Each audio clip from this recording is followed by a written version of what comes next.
તમે એકવાર પ્રેમમાં પડ્યા છો તો તમે શાહરુખ ખાનની પાસેથી કંઈક તો શીખ્યા જ છો.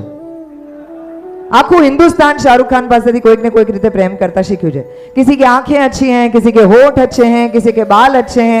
આવી ડેફિનેશન એમને શીખવાડીને આપણને અલગ અલગ લોકો સાથે ફ્લર્ટ કરવાનું લાયસન્સ આપી દીધું.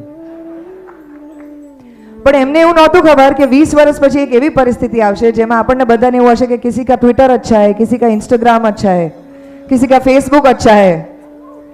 એટલે ટ્વિટરનો 140 અક્ષરમાં લખવાનું વીટ જે છે કોઈનું એટલું બધું અટ્રેક્ટિવ હોય કે તમારું દિલ ફાડીને લઈ જાય કે સાલું આ એક લાઈનમાં કેટલો જબરદસ્ત પ્રેમ કરે છે આ માણસ. ને પછી કોઈને ઇન્સ્ટાગ્રામનો ફોટોગ્રાફ જોઈને થાય કે આની એસ્થેટિક સેન્સ તો જુઓ, કાશ આના કેમેરાની સામે હું હોત, રાઈટ. અને કોઈના ફેસબુક ઇન્ટરેક્શનમાં એવું થાય કે આ એક જ વ્યક્તિ સાથે ફેસબુક લાઈવ કર્યા કરે, આખી દુનિયા જુએ ને હવે બે જણા રોમાન્સ કર્યું. પૂર્ણ પુરુષોત્તમની અપેક્ષા રાખીને કોઈ વ્યક્તિ પ્રેમમાં પડતું હોય તો એ કૃષ્ણના જ પ્રેમમાં પડી શકાય. અને according to current generation Krishna પણ કદાચ એ સૌથી વધારે મોટી આપણા બધાની સૌથી બ્યુટીફુલ કલ્પના છે, કારણ કે પૂર્ણ પુરુષોત્તમે કલ્પના જોઈ છે. એક જ વ્યક્તિ પાસેથી બધી જ અપેક્ષાઓ રાખું કે તું જ બધું સરસ કર, તું વાલ પણ કર, તું ધ્યાન પણ રાખ, તું ઘર પણ ચલાવ, તું બાપ પણ સારો બન, you should be excellent in bed, you should be damn good looking, go to the gym, make sure that you feed me well, take me out, make me feel proud, do a great career, make an ambition. આ બધું તું જ કર. અરે ભાઈ માણસ છું યાર, હું મારી લાઈફ ક્યારે જીવીશ?